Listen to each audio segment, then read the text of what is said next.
Rob also loved golf.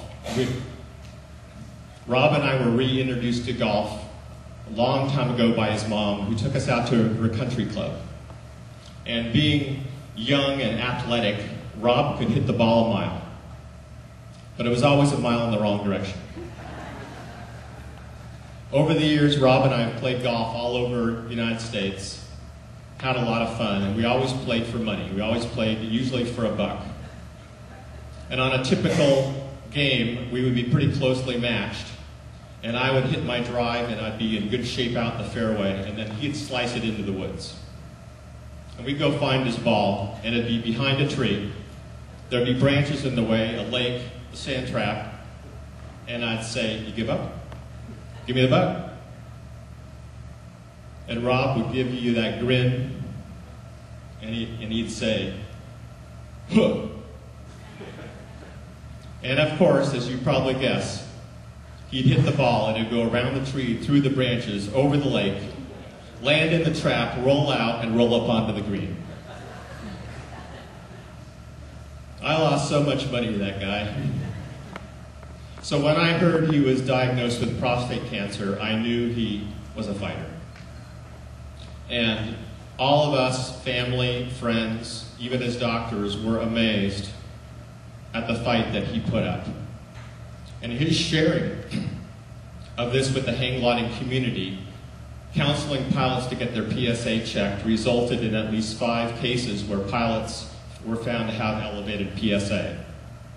And caught at an early time, that could be successfully treated.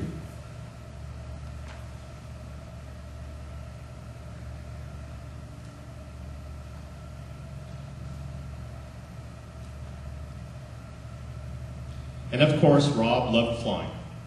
We need to acknowledge that he was the pilot with the right stuff, whether he was flying hang gliders, ultralights, paragliders, airplanes, you name it. He always had the right stuff. For years, he flew all around the country in his twin Baron.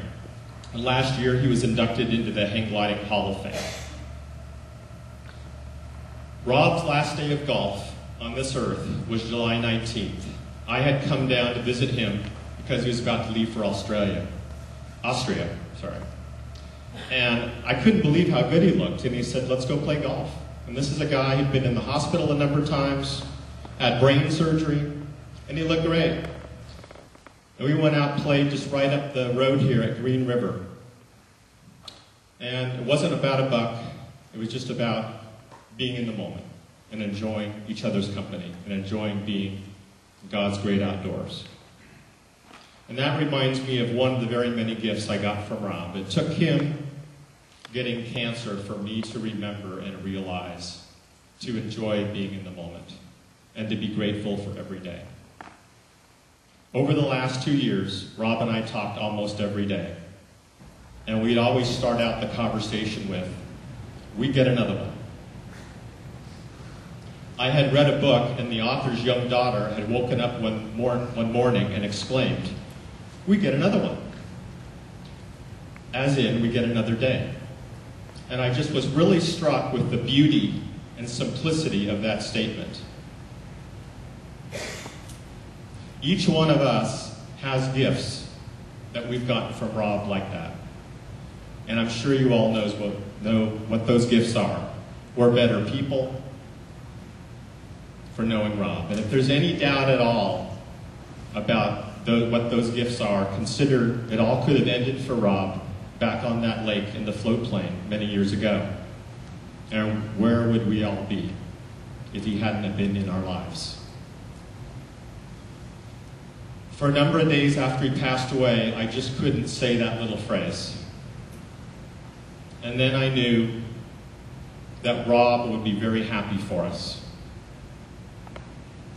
And I knew that Rob would want us all to go on. He'd want us to go out and celebrate his life by playing golf, going flying, going hang gliding, telling stories, making each other laugh, having a beer. He'd want us to do all those things. That's because we all get another one. I'd like to bring Rich and Jen back up for another song. And also acknowledge they came all the way here from Minnesota to be here for Rob today.